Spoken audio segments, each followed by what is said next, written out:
Hey, are you becoming a content machine? Gary V. Vaynerchuk, of course, when he spoke for one of the large realtor groups, and I believe it was NAR, he said something about becoming the legitimate mayor, digital mayor of your town.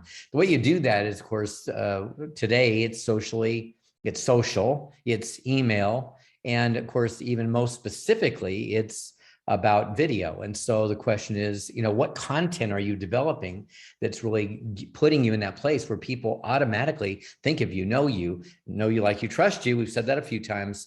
Our slogan, our theme this month is about marketing. And we've already talked about, we got into branding was the first week, tools was the second week.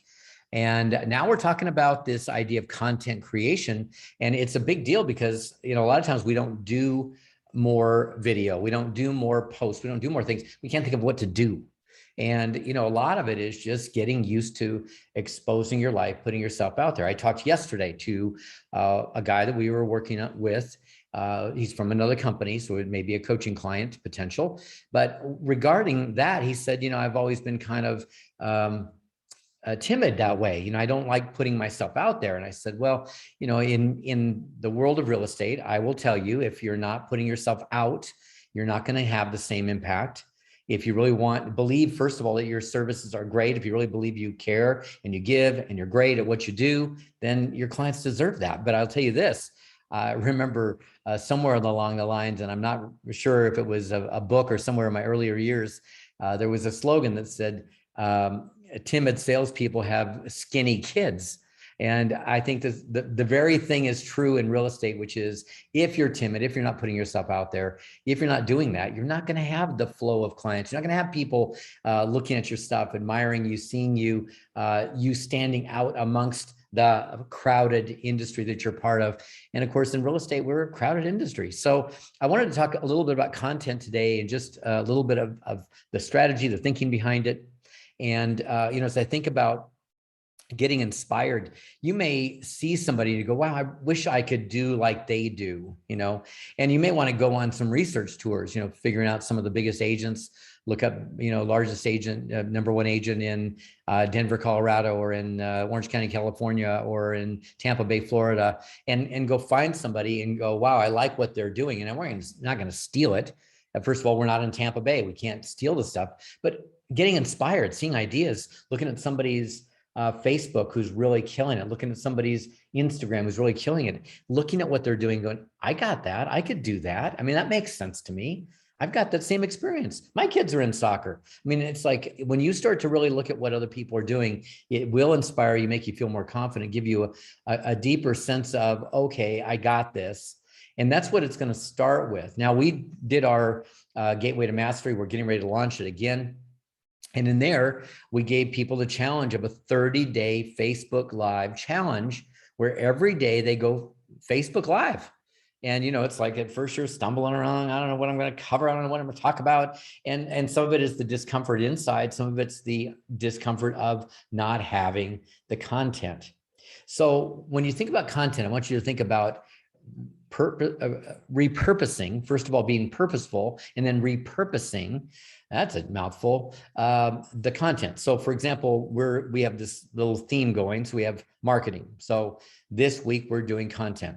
This week, the team will put out 5 pieces of content about the content in the content conversation, right? So last week we were on tools. And so in there, they take out little chunks, little snippets, little phrases, and capture that, put it into quote cards, and boom, you've got that stuff. Now, again, you've also got legitimate things in terms of listings taken, clients that you've served.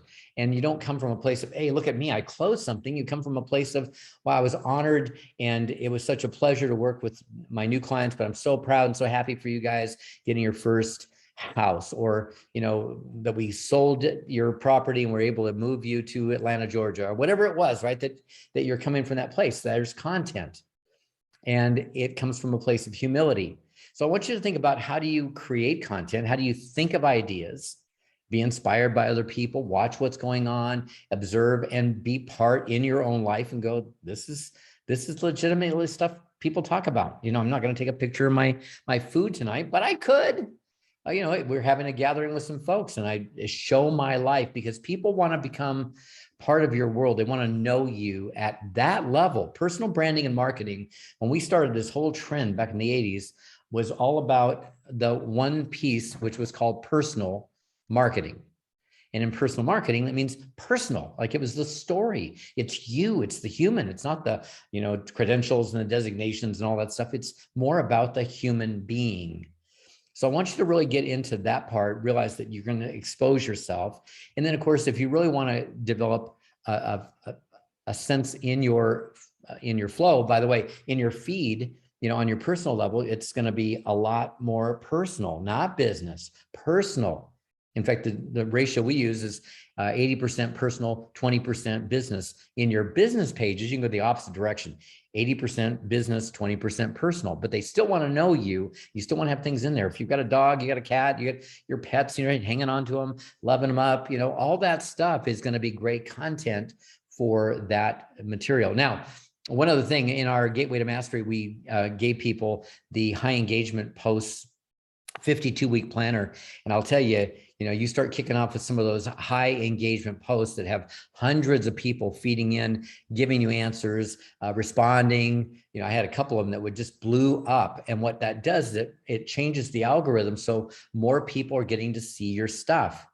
And once you've done that, you start to be able to put anything out and more people are aware of you, seeing you and legitimately involved with you, and your social content starts to be seen more. Okay, so a lot of little hints here. I just want to give you some thoughts around that. And of course, we're going to continue to build out these pieces and parts. And next week, we're going to talk about the discovering your niche, which is probably one of the most big deals of all your marketing stuff, is knowing who you're going after. Who's this content for? Who am I talking to? Like all those things become a big part of it. I'm not just putting out stuff. I'm putting out stuff based on that. So tune in next week. Of course, if you're liking the content, hit the bell so you know when we're up here and giving new stuff, and subscribe. We'd love to have you there. Go to our Expert Partners Facebook group. Join that. We'd love to have you in there and engaging in the conversation, being part of the conversation, starting the conversation, asking the questions. And we look forward to seeing you. And of course, you can go to gatewaytomastery.live and you'll start getting the information about the one that's going to launch. The program is going to launch June 7th. So we'd love to have you in there. That's a game changer. And we'd love to have you there. So guys, take care. Best wishes. I'll see you soon. Bye-bye.